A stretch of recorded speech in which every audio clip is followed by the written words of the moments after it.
Subscribe to our YouTube channel and press the bell icon to get the latest updates. The Supreme Court today has ruled in favor of granting permanent commission to women in the Indian Navy. What has the court said and what are the implications of this order? Let's find out in Government Matters. In the studio, I have Snehesh Alex Philip, who tracks defense for the print. Snehesh, let's first begin by talking about what the court said today.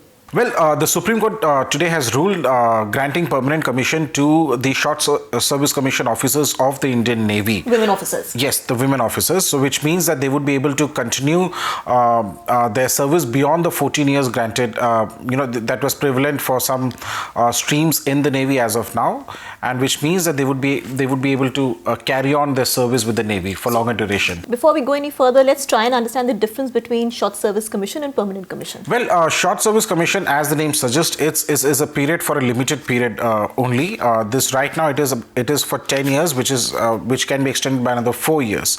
So, which means that anybody who enters the Short Service Commission would serve the particular force, that is the Army, the Navy, or the Air Force, will serve it for 14 years, and after that they would retire. But however, they would not be getting any pension that is there in the military, because for pension the minimum serviceable age needs to be 18, like for example in the Army. So if you are a permanent commission, which means that you will retire, you will serve longer, you'll retire after minimum 18 years of service, right, which will grant you pension also. Right. So what has the existing norm been? Were women not allowed permanent commission in any streams, or were there streams in which they had permanent? So permanent commission was first allowed in 2008 for women in the Navy. At that time there were limited number of streams that were allowed. For example, in 2008, it was in the ATC, that is the air traffic control, the law, logistics, as well as education, which allowed permanent commission. In 2017-18, permanent commission was also extended 3 other streams, which included naval construction, naval armament, inspectorate and all. But now with the Supreme Court ruling, the Supreme Court has made it very clear that permanent commission has to be opened up for all branches of the Navy. And this also includes, flying. So for example, the Navy now has flying women officers, who fly the helicopters. And they have now been, and so now, with this ruling, they would now be eligible for permanent commission, which was not there earlier. So, Snehesh, how has the Navy reacted to this? Have they welcomed the order? Well, the Navy, there's no other way, since there's a Supreme Court ruling, there's no other way that the force can react to it other than welcoming this particular decision. But interestingly, while the Navy has always been open to permanent commission, and it has been actually at the forefront of allowing, opening up and allowing women to be in the services in comparison to Army and the Air Force. The fact is that the Navy never allowed women to be positioned on the ships. Right. Now, so all positions that are available for women, even now, which is both Short Service Commission as well as Permanent Commission, is only available for those who are serving on the surface, that is on land, and not on the ship.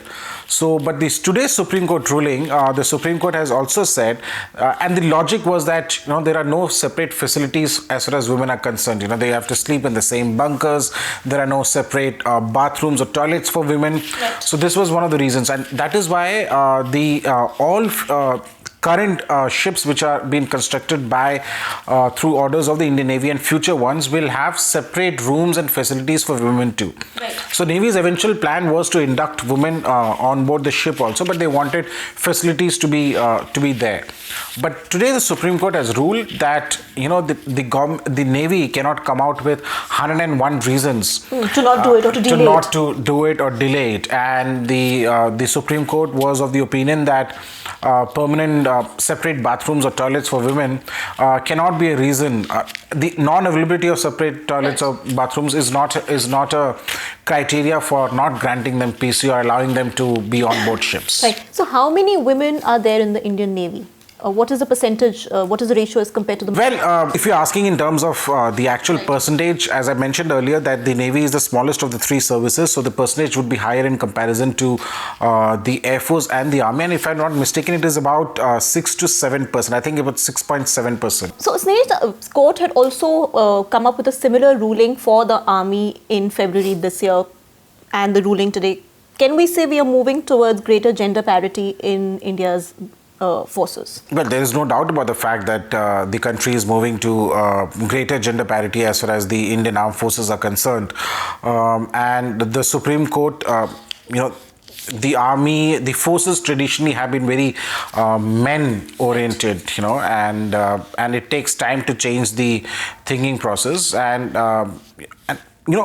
So among the three services that are there, the Air Force, the Navy, and the Army, it is the easiest to implement PC for women is in the Navy is the easiest as far as implementation is concerned. Of course, the Army has its own issues, has its own problems. But does it tell you something about the mindset of India's armed forces that the court has to intervene to ensure there is greater gender parity? I would not say it is something to do with the armed forces mentality. Of course, there is an element to that. But as far as women is concerned, remember that one of the most modern countries in the world is US, and US gave voting rights to women only in the 1960s, and even the US started recruiting women in combat in the US Army only in 2016. Whether it's a modern country is debatable, given that, as you mentioned, adult franchise came only in the 60s for women. Yeah, so again, as I said, so there is a societal change also that needs to be done. So it's the Army doesn't stand alone. The Army also draws